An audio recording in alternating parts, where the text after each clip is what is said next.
Hello tout le monde. Hello, coucou. Salut Laura. Vous m'entendez bien? Car je vous entends de loin, moi. Ah zut, on va vérifier le micro.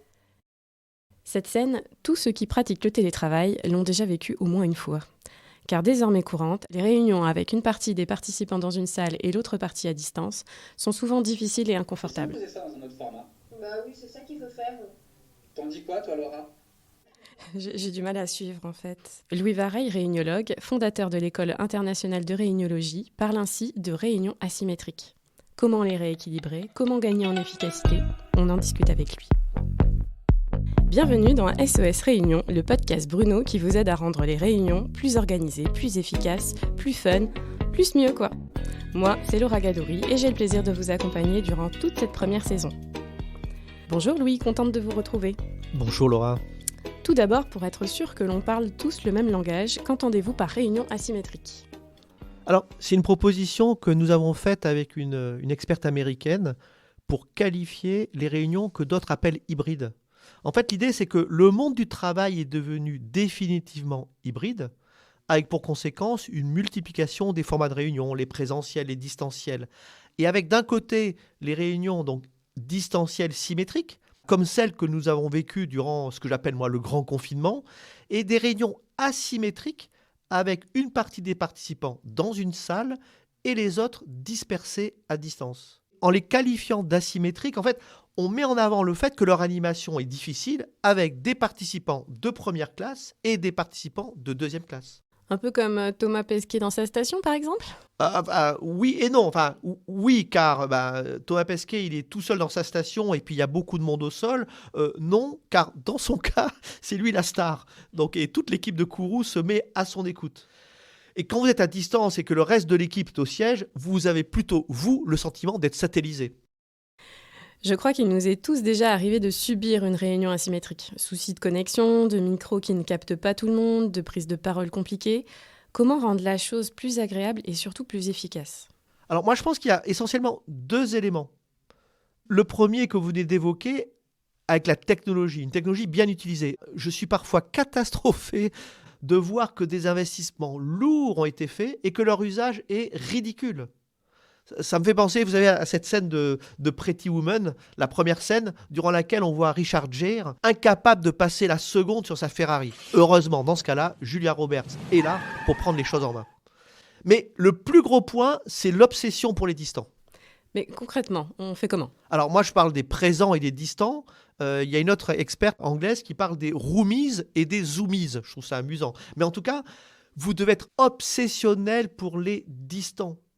Vous devez ne penser qu'à eux, parce que les présents sont à côté de vous. Ils vous voient, vous les voyez, vous les sentez. Donc, allez au contact des distants. Et donc, vous devez mettre des vitamines dans l'animation. Par exemple, le premier tour de parole où chacun va se présenter ou annoncer où il est, etc., vous allez commencer par les distants. Et de la même façon, à chaque fois qu'il y a une question, une sollicitation, vous allez chercher les distants. Paul, ton avis là-dessus ? Et puis, surtout, il faut veiller au bon comportement des présents. Pas d'aparté, parler dans le micro et regarder la caméra.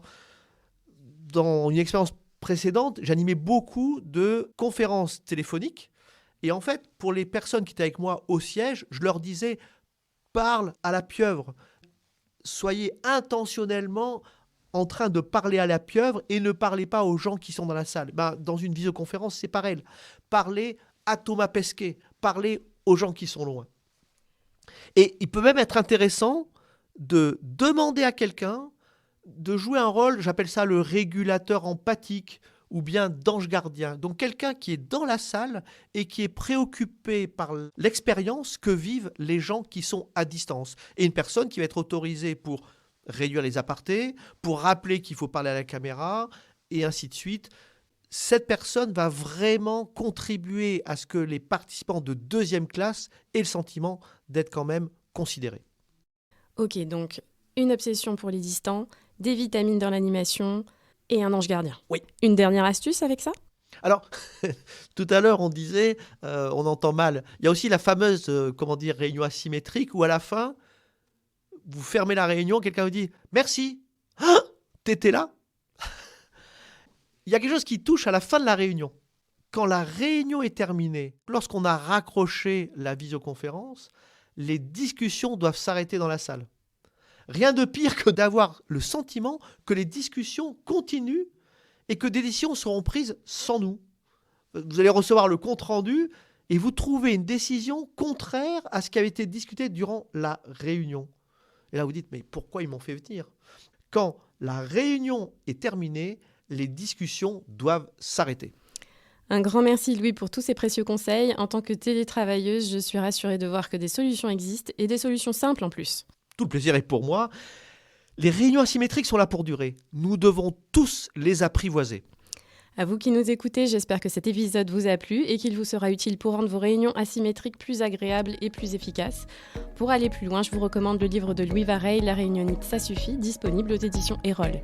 Il regorge de conseils sur les réunions et tout ça avec une touche d'humour franchement sympathique. SOS Réunion, c'est fini pour aujourd'hui. J'espère que cet épisode vous a plu et qu'il vous permettra de mieux gérer les réunions asymétriques. Un nouvel épisode sera disponible prochainement. D'ici là, abonnez-vous et n'hésitez pas à nous laisser un commentaire sur les réseaux. À bientôt sur bruno.fr.